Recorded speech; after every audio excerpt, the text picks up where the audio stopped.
Сәлем баршаға. Бүгін сіздермен түріктің тәттісін жасайтын боламыз. Видеоны көрместен бұрын міндетті түрде каналға тіркеліп кетіңіздер. Ең алдымен жұмыртқаны жарып, шым-шым тұз салып және қант қосып, оны жақсылап миксерлеп аламыз. Миксердің жылдамдығы маңызды емес. Жұмыртқаны массасынан 2-3 есе үлкейгенше қантты 2 немесе 3 бөлікке бөле отырып салып миксерлейміз.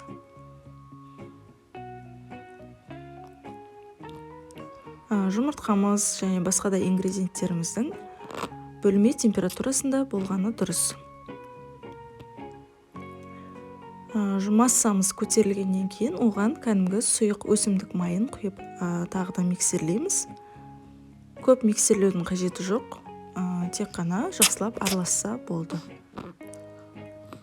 Енді құрғақ ингредиенттерді жақсылап араластырып аламыз да, електен өткізіп, массамызға саламыз.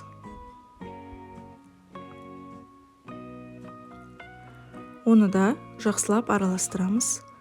Миксермен немесе лопатканың көмегімен араластырсаңыз болады.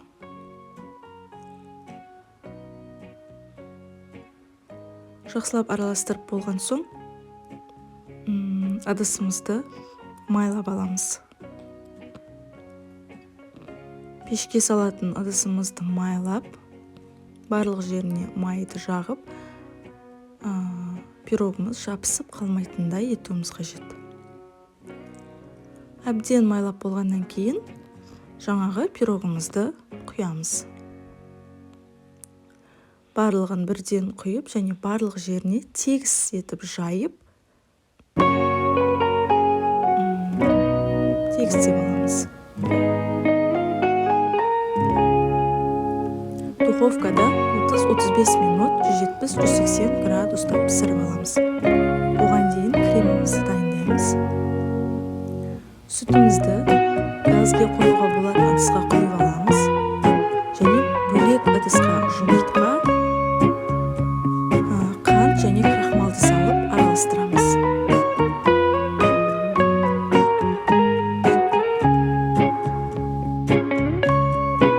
Крахмал бізде жүгерінің крахмалы болуы міндетті. Венчикпен немесе шаншымен жақсылап араластырып аламыз.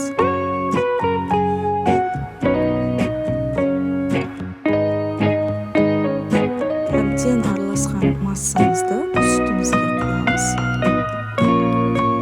Сүтімізге салып, жақсылап араластырып аламыз.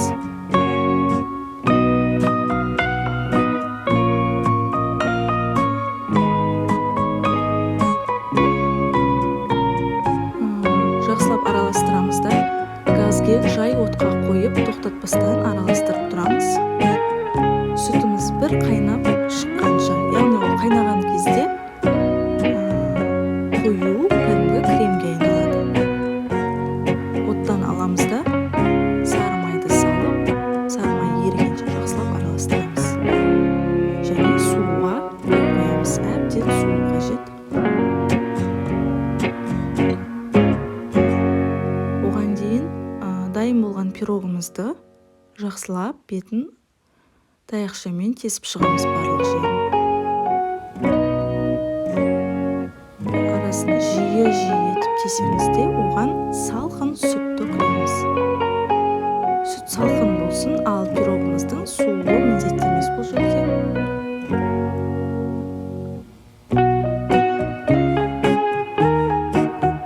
Сүтті құйып болған соң жақсылап суға қоямыз. Әбден суыған соң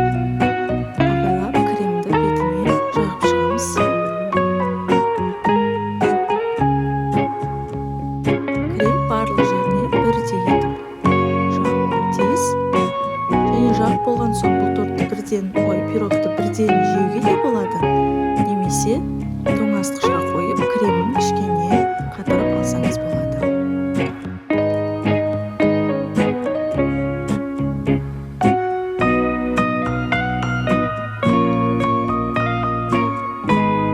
Каналға тіркелуді, видео ұнаған болса лайк басуды, немесе дизлайк басуды